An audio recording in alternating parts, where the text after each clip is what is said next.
Not everything that drives a football club happens under the floodlights of St. James Park or within the 90 minutes of a match. At times, the most important decisions are made far from the cameras, in quiet conversations, carefully analyzed numbers and plans that only make sense once all the pieces fall into place. In recent days, one of these discrete movements has begun to catch the attention of those who follow Newcastle United closely, creating an expectation that is hard to ignore and deserves close attention from anyone who truly lives the club day by day. There has been no official announcement, nor any heated public statements. Even so, clear signs have started to emerge behind the scenes, indicating that something significant is being prepared calmly and deliberately. When a club avoids the usual noise of the market, it is often because there is a strategy at work. For the attentive supporter, these quiet moments are often the most revealing, and it is precisely this kind of reading that makes a difference for those who follow Newcastle more deeply. That is also why many choose to subscribe to the channel, so they do not miss details that stay well away from the headlines. The season so far has been marked by ups and downs, and that has increased the pressure on decisions made off the pitch. Eddie Howe knows the squad needs fine-tuning to return to competing at a high level consistently. This is not about a revolution, but about surgical choices, especially in key areas. Understanding these choices helps supporters see the club's bigger plan, something we aim to break down in every analysis published here. While the ball is rolling, the club's directors are analyzing data, market opportunities, and contractual situations that could turn into a competitive advantage. Midfield, in particular, stands out as one of the areas requiring the most attention for the second half of the season and beyond. The need is not just for numbers, but for quality and immediate impact. Something capable of raising the team's level in big matches and crucial moments. Anyone who follows the channel regularly will have noticed how often this area has come up in discussions. Newcastle United are well positioned to move forward with the signing of Italian midfielder Davide Fratesi, currently at Inter Milan at 26 years old. He emerges as a player capable of transforming the midfield and offering qualities that fit the club's sporting project. According to information from Gazzetta dello Sport, one of the most respected sources in Italian football, Fratesi is not a new name on the Premier League radar.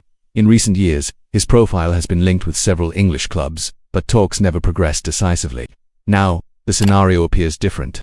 The player's situation at the San Siro has changed, opening up a rare window of opportunity for clubs that are financially and strategically prepared to act intelligently. This kind of context is exactly what is worth monitoring closely throughout the season. According to Gazzetta dello Sport, both Inter and the player himself understand that his future at the Italian club is far from guaranteed. Despite his importance in decisive moments, Fratesi has started just one Serie A match this season. For a player in his prime, that detail weighs heavily when projecting the next steps of his career, something that can accelerate decisions behind the scenes. Even with limited minutes on the pitch, Fratesi's recent numbers are impressive. He has scored 15 goals over the past 2 seasons for Inter, a significant figure for a midfielder known for his strong runs into the box. In addition, he has earned 33 caps for the Italian national team, scoring 8 goals, reinforcing his ability to influence important matches at international level. These statistics help explain why his name is gaining traction among more attentive supporters. Naturally, other clubs are monitoring the situation. Roma, Juventus, and Napoli are all reported to be interested, but each faces its own financial challenges. Juventus have invested heavily in recent windows, while Roma and Napoli are dealing with budget constraints. This context ends up favoring Newcastle, who arrive at this point with greater room for maneuver and solid planning, something that is not always immediately visible. A decisive factor in this equation was the recent financial injection from the club's owners. Before January, an additional £45 million was put into Newcastle, strengthening their ability to operate in the market without compromising the project's sustainability. This quiet move could prove crucial in enabling strategic negotiations over the coming windows, and those who follow the club closely know just how much that changes the game. Inter's asking price for Fratesi is around £26.1 million, according to the Italian press. Interestingly, that figure is already more than £8 million lower than the valuation set last summer. In a volatile market, this reduction makes the deal even more attractive and increases the sense that the door is open for a successful negotiation, something that deserves ongoing attention. There is also the possibility that the price could drop further if Inter feel the need to adjust their squad.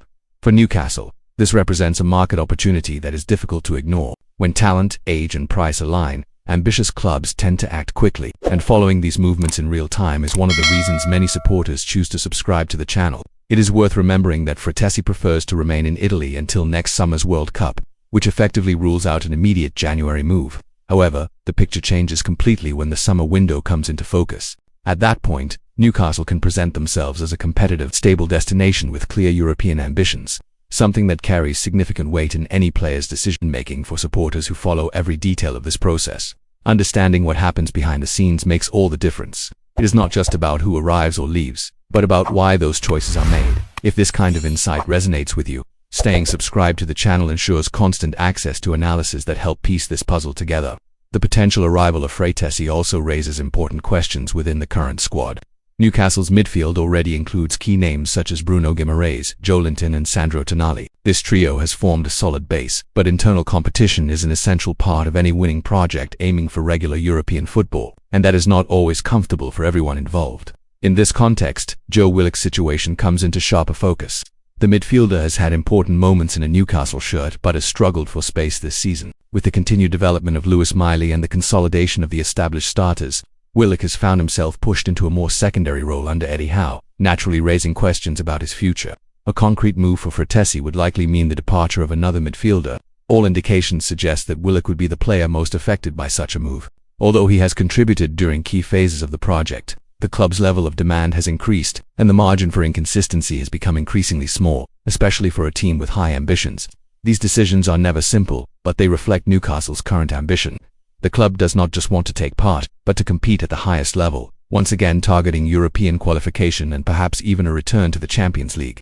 To achieve that, difficult choices become inevitable, and understanding this process helps supporters see the path being built. Eddie Howe knows the second half of the season will be decisive. The inconsistencies shown so far needs to be addressed with squad depth and reliable alternatives. A player like Fratesi offers intensity, attacking runs and international experience, qualities that can make a real difference in tight matches and direct battles, something we analyze frequently here.